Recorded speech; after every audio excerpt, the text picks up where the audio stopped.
Did guys like Travis Etienne, Marvin Harrison Jr., and Dalton Kincaid just have a bad year, or are they busted? We play bad year or bust on today's episode of Locked On Fantasy Football.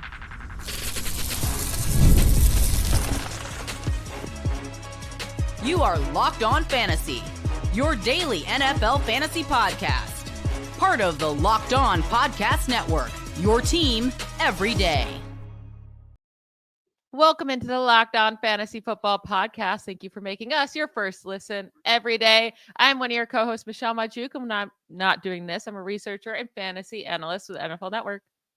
And I'm your other co-host, Vinnie Iyer. When I'm not doing this, I'm writing about NFL fantasy and betting for sportingnews.com. Today's episode is brought to you by FanDuel. From the first whistle to the final drive, FanDuel makes the NFL playoffs even more exciting. Right now, new customers can bet $5 and get $300 in bonus bets if you win your first $5 bet. Visit FanDuel.com to get started.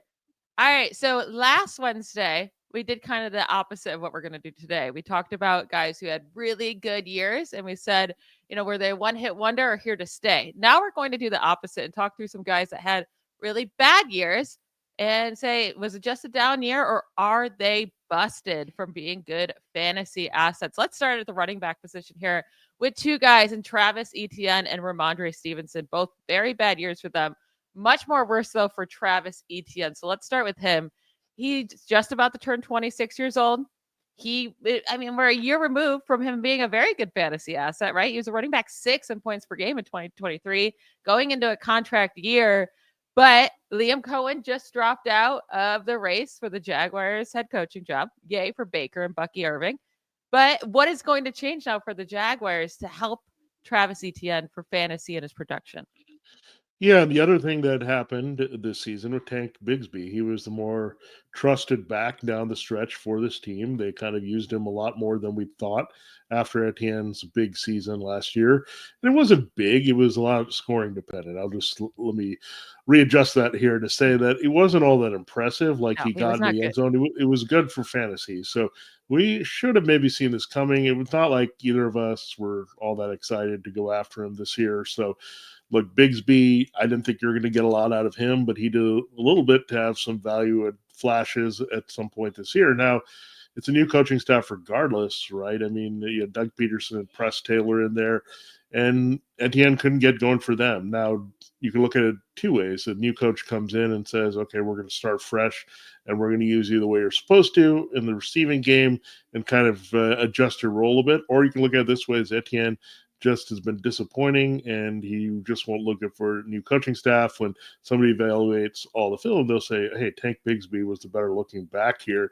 Maybe we need to go a different direction. Look, first round backs, they have a little bit longer shelf life. We saw that with Clyde Edwards-Helaire. The Chiefs tried to make it work for as long as they could, but then they cut bait. And I think you're getting close to that spot here. Keep in mind, again, the same draft as one Trevor Lawrence in 2021. So clock is ticking here. We're up to 2025, and he hasn't really done anything all that special. It's new coaching staff. So color me very skeptical on Etienne ever getting back on track here. In fact, I think they'll look for another back there to put with Bigsby.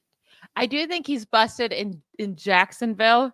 I would love him to have a new team this year. Like, I would love for them to cut bait with him because I do think he's a talented back.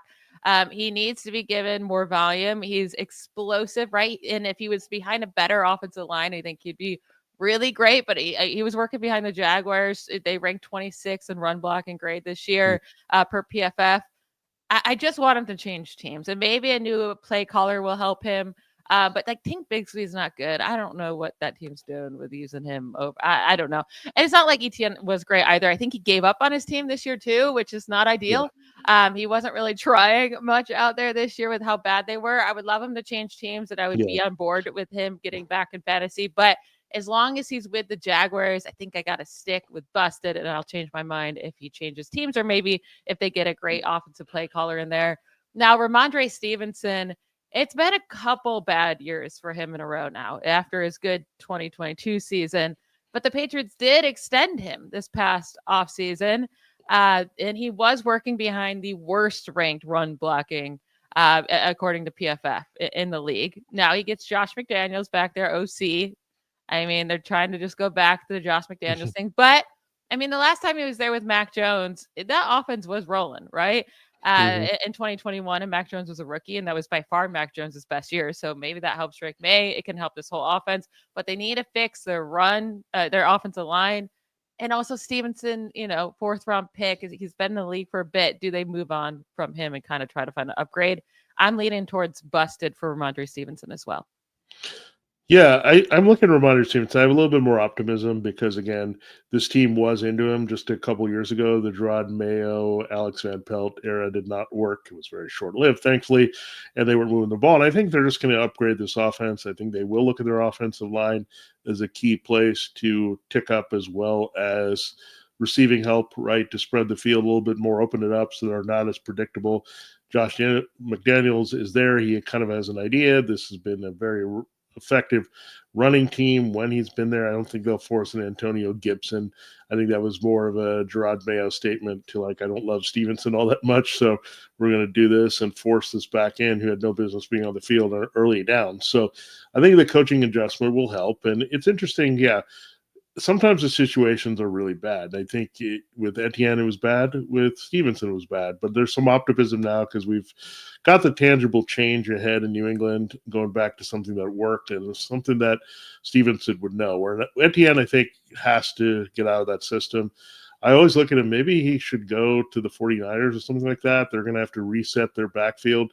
They don't know the future of Christian McCaffrey. Maybe he fits in a zone blocking scheme where he can be more receiving back and really play to his strengths from what he was at Clemson. I don't think they've ever done that. With Stevenson, I think he can be an all-around back, and that helps him, right? He can stay on the field, catch passes if needed on third down. He can handle the early down work as well. So we just need a recognition of that and kind of reset the supporting cast here for the Patriots. Yeah, I think it'd be interesting if the Bears went and got him, right? That Ben Johnson gets his, fast running back that he would want. And it would be great if, either of these guys were not used as much as they should be as receivers, right? Stevenson's targets went way down. It was like, that's something that we were that's something we relied on with Stevenson, was that receiving work, especially because the Patriots were always down. And I don't expect them to just fix their entire team this year and be up in a bunch of games next season. So they're still going to be down. That's why we need Stevenson to be getting these receptions, because he's not always going to consistently be getting the carries. I will say, though, for Stevenson, there was some hope. In the beginning of the year when he was getting carries, he actually had a decent amount of solid games with some 20-point games in there, 17, 16. There was a lot more hope than we saw from Etienne. So if I had to buy in on one of them, it would be Stevenson, because at least his situation could be getting a little bit better, while Etienne's, you don't know if anything really is going to change. We are going to move over to wide receivers now, because he was our boy this offseason. We can't lie here. It was Marvin Harrison Jr. We thought he was going to come into the league and take storm and be great. That did not happen. Was it just a bad rookie season, or is he busted? We'll get to it right after a quick break. This episode of Locked On Fantasy Football is brought to you by FanDuel Sportsbook. From the first whistle to the final drive, FanDuel makes the NFL playoffs even more exciting. We've got the conference championship games this weekend. One bet I like in particular, the Red Hot Commanders. Check the line now, but it was around 6.5 there early in the week. They were underdogs. They really cleared that total easily. It was 9.5 there against the Lions last week on the road. Smashed that, won by 2 touchdowns here. And I think, again, not still getting the respect they deserve here with that 6.5 in favor of the Eagles. So check out that bet. You can look at the bets you like for this weekend with both games, not just Eagles Commanders, but Bills and Chiefs. Right now, new customers can bet $5 and get $300 in bonus bets if you win your first bet. That's $300 to keep the action going. The FanDuel app is easy to navigate, and the variety of bets keeps every game exciting. Plus, when you win, you get paid instantly. There's no waiting around for your winnings. Whether you're betting on your favorite team or just looking to add some extra excitement to the playoffs, FanDuel has got you covered. Just visit FanDuel.com to join today and get started with $300 in bonus bets. That's FanDuel.com. Make sure this playoff season is unforgettable for you with FanDuel, an official sportsbook partner of the NFL. All right, Michelle, it is time to end the show. And I'll just say this about Marvin Harrison Jr. He was a disappointment, sure, every way you look at it. But there's this glimmer of hope. You've probably seen the stat flashed a lot in front of you. His dad, Marvin Harrison Sr., was a great fantasy asset for a long time. Their rookie seasons were eerily similar. Every number, they catches, yards, touchdowns. So maybe like father, like son. Does that give us hope, Michelle, that this guy, the talent is too big to fail here? I will say it's a little different, right? His dad grew up in a Yeah. different era, and it wasn't Yeah. that long ago where we were worried about rookie wide receivers, right? It took them some time.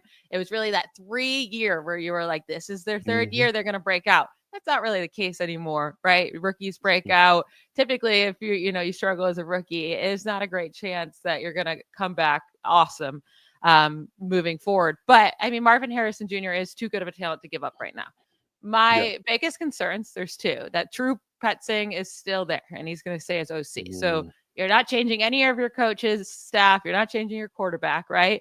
And then when you look at the separation stats, so he averages 2.0 yards of separation per target this season, by far the lowest among wide receivers with 100 targets this year.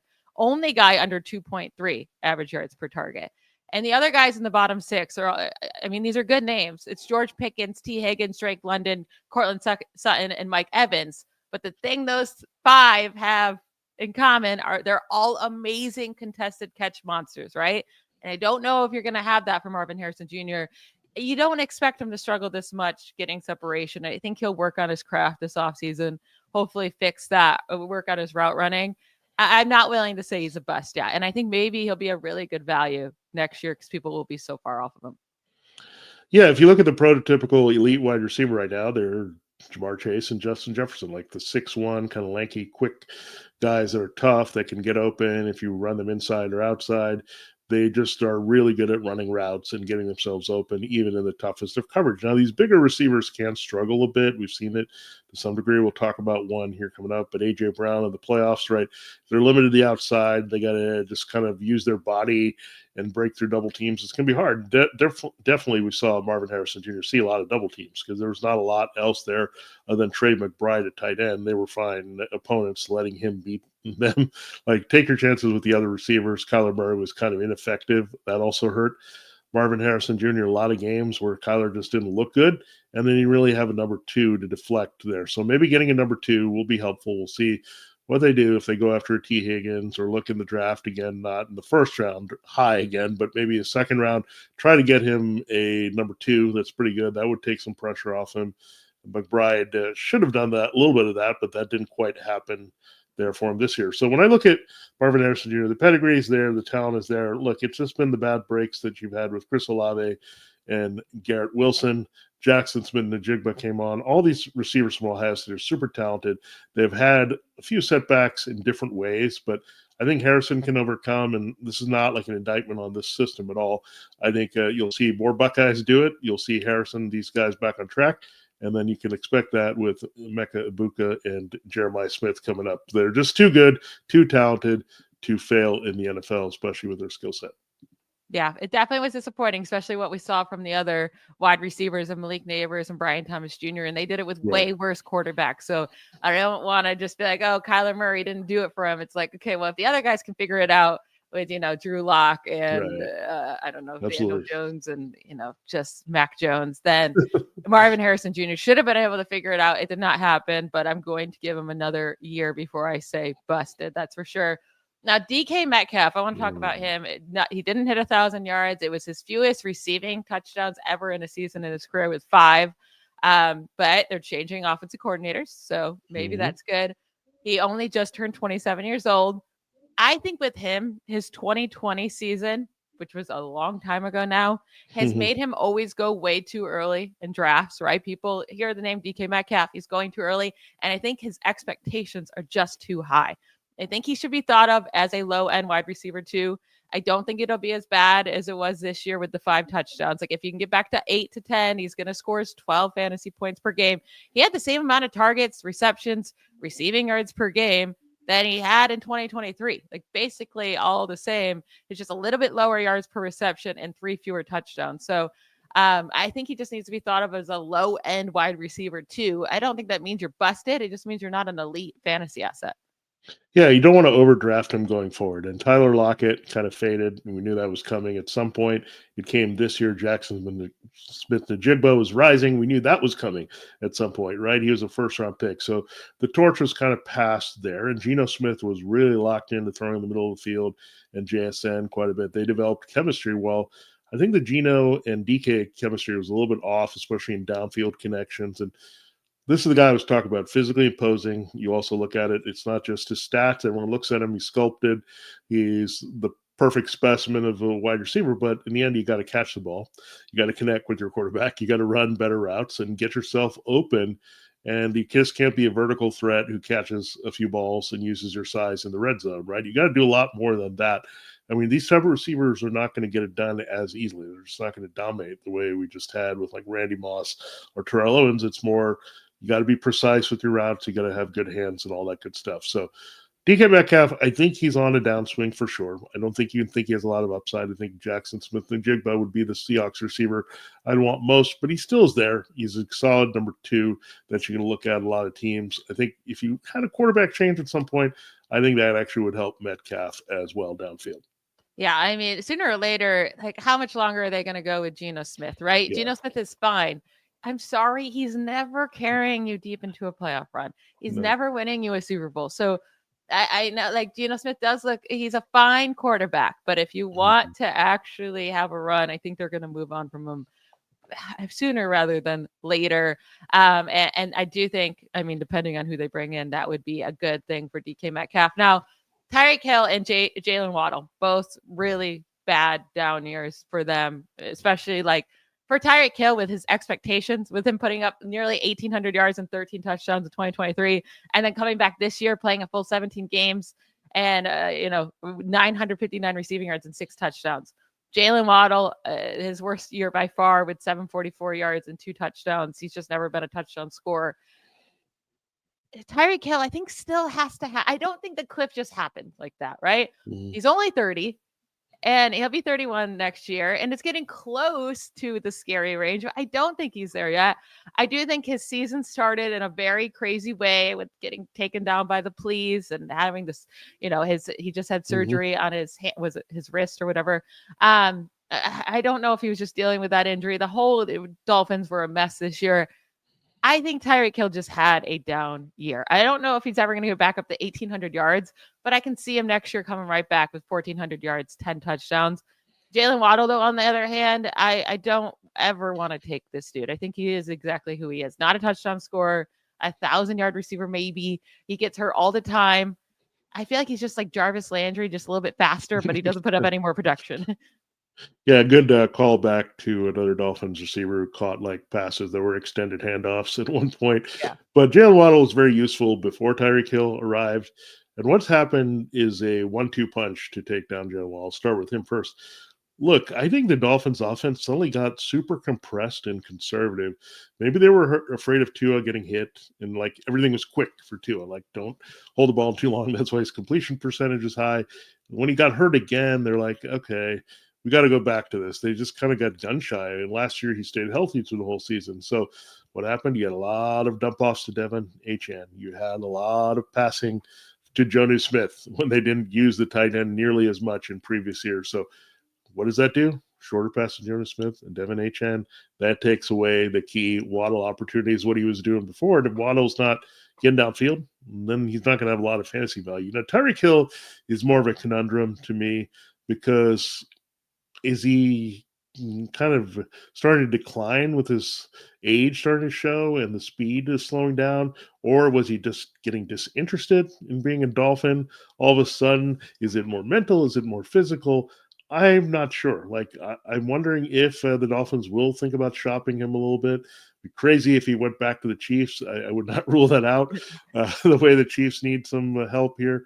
But I just think maybe it's run its course a little bit with this type of situation. I'd like to see him land in a lot of places that might give him more an opportunity. Maybe he goes to like a Baltimore or somewhat or like that, where they need a deep threat and Lamar can kind of reheat him or something. But this offense, I mean, Mike McDaniel was a genius, super genius and all that, but is he really a super genius anymore? Like last year kind of showed he couldn't adjust well. So I'm not sure what you're going to get. I mean, Tyreek Hill is very volatile. That all I'm going to say is he's going to be a relative bargain, and I'm taking Waddle off my board. Yeah, Waddle's a busted for me. And then Tyreek Hill, I would love him to change teams, right? I think, defenses know your system. They caught on to Mike McDaniel, and he hasn't been able to adjust, like you said. So Tyreek Hill, Lamar Jackson, and Derrick Henry would be the scariest offense of all time. I kind of want to see it, even though I hate the Ravens with all of every piece of my body because I'm a Steelers fan. But that would be crazy to see. All right, we got to get into our quarterbacks. We got 2 quarterbacks for you and a tight end. We're going to play busted or bad year right after a quick break. Therapy is a game changer. It can help manage stress, improve sleep, and communicate more effectively. But finding the right therapist and fitting sessions into a busy schedule can be a challenge. That's where Talkspace comes in. Talkspace, the leading virtual therapy provider, makes getting the help you need easy, accessible, and affordable. With Talkspace, signing up is simple. You can just match with a licensed therapist who fits your needs, usually within 48 hours. It's convenient. You can have sessions from the comfort of your home and even message your therapist between appointments. Plus, Talkspace is covered by many insurance plans. And for most insured members, there's a $0 copay. It's never been easier to prioritize your mental health. As a listener of this podcast, you'll get $80 off your first month with Talkspace when you go to Talkspace.com/LockedOnNFL and enter promo code SPACE80 to match with a licensed therapist today. Go to Talkspace.com/LockedOnNFL and enter code SPACE80 to get $80 off your first month and show your support for the show. Again, one more time, Talkspace.com/LockedOnNFL, promo code SPACE80.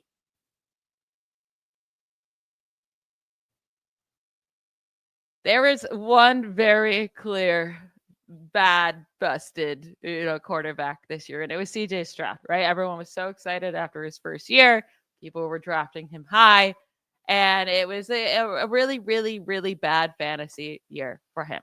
I will say, Joe, just looking at his career, he's only had more than 20 fantasy points in 7 of 32 games played, and he's only had more than 22 fantasy points just 3 times. 2 of those games coming against the Jaguars and 1 against the Buccaneers. All 3 really bad defenses over the last 2 years. And he's also only had 15 fantasy points, which is like 15's not even good, in 15 of 32 games. So more than 50% of the time, he is scoring just horrendous games. Stroud, I don't know if he's ever going to be a great fantasy asset. I'm not going busted for NFL. I am going busted for fantasy quarterback. Yeah, I think we told you a lot before the preseason. If you were with us long back when we were prepping for the season, that Anthony Richardson and C.J. Stroud were the traps in the middle of the QB1s, right? Just do not take them. They're just better values before. There's better values after, and it turned out to come true. Now, Anthony Richardson could have made this list, but we're not quite sure if the Colts are committed all the way to Anthony Richardson starting. So you might not have the opportunity to come back. We know the Texans are locked into C.J. Stroud. He had another playoff victory this year, so he's going to be their franchise quarterback for a long time. But a couple of things happened here is that Joe Mixon kind of took over and scoring a lot of touchdowns. The other thing is just they couldn't keep receivers healthy. Stephon Diggs, Tank Dell, Nico Collins, go figure, ended up being the healthiest asset on this team. They didn't really throw consistently to Dalton Schultz. So there were limited sources of production for C.J. Stroud. And what hurts him is he doesn't have the running cheat code. These other quarterbacks can do that and get going and add that to their fantasy value and weekly scoring. But he does not do that. He's dependent on sitting in the pocket, throwing a couple touchdowns. He is decently athletic, but that's just not a part of his game. He's kind of like a comparison to Brock Purdy, where it's a similar system, but Purdy has better weapons, and the 49ers tend to throw for more touchdowns when they have the opportunity and downfield than the Texans. So I don't know. I think he's going to rebound. He's a fine starting reality quarterback. I think there's a disconnect a little bit with fantasy. He'll rebound, but it's not like I'm going to be so excited. I think he could finish in the top 12 easily next year and rebound, but I'm just not going there. So for me personally, I think it's busted to the point where he doesn't excite me as a quarterback to take.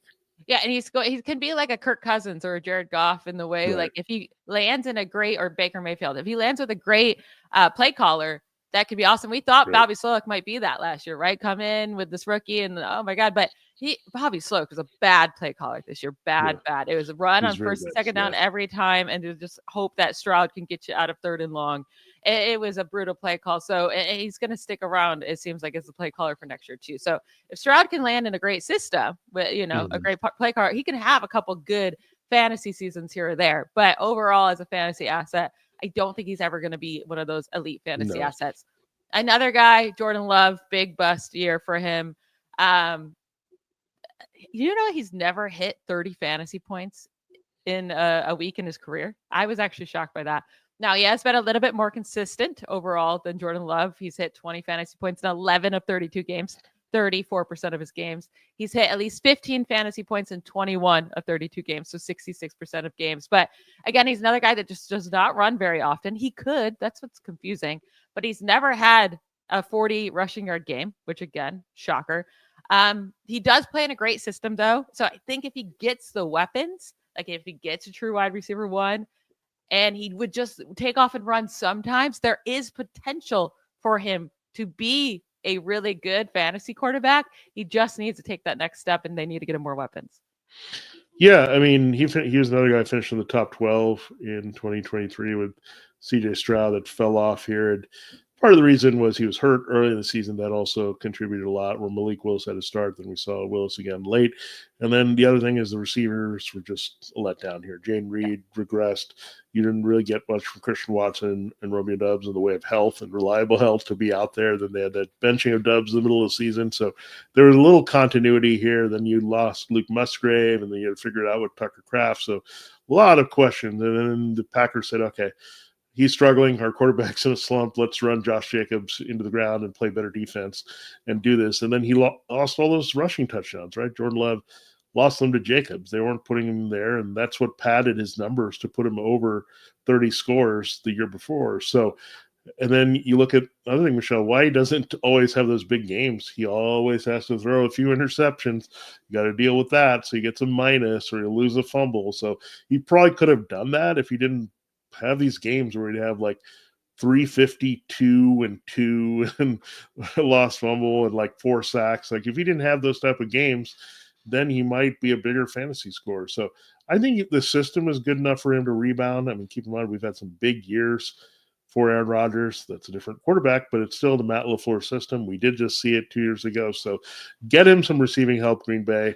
Let's throw a little bit more with consistency, play off this run, and I think you'll see a better Love. If not, I think this guy could be trouble in both fantasy and reality going forward. Yeah, I mean, they need to, they already paid him, so they need to get him the weapons. T. Higgins would be interesting. I know we're going to keep saying T. Higgins for like everyone because he's the one who's free agent, but get him a weapon. I think Jordan Love could actually, I did not like him at all going into this year. I thought he was going way too high in drafts. It was stupid. But then I think next year he's going to be going too low. We'll see where his ADP is, but he actually might be a guy I like this year because if he's lower, I think he can bounce back. I don't think he's a bad quarterback. I don't necessarily think he's a bad fantasy quarterback. He had a really bad year overall, but I think he can bounce back. Now, Dalton Kincaid is the tight end we need to talk about. I mean, through 2 years of his career, he hasn't done anything, right? He's just been a really bad fantasy tight end with the hype because he's with Josh Allen. Everyone wanted him to be the next Travis Kelce in this great offense. But if he can't do it this year, right? I know it's only a second year and tight ends, they can take some time to get going. But like wide receivers, the NFL has changed. The atmosphere has changed. These guys are breaking out earlier. You can't do it this year when it was like Khalil Shakir and Matt Collins and Curtis Samuel. Like, if you can't get the targets this year, I don't know when it's going to happen. And he had more than 50 receiving yards in just 3 games this season. Never more than 53 receiving yards in a game this season. And just 2 touchdowns all season long. And this is including the playoffs. So I think we got to go with busted for Dalton Kincaid. Do you agree with me? Yeah, I'm leaning that way for sure. I mean, we couldn't even bring up Kyle Pitts here because I thought this was the last chance. Yeah, he's so busted. Like, I was giving him one last chance, so I couldn't even bring him up at this stage. I was so excited about what he can do, but we cannot fall in the trap of this is a lesson I'm going to learn in fantasy that it's happened. Oh, they have no one else to throw to. They're going to throw to their tight end. well, they did have a lot of people to throw to. It was just by committee. They just did it. Then they added Amari Cooper. Khalil Shakir was their main slot guy. Then Ty Johnson's catching passes downfield.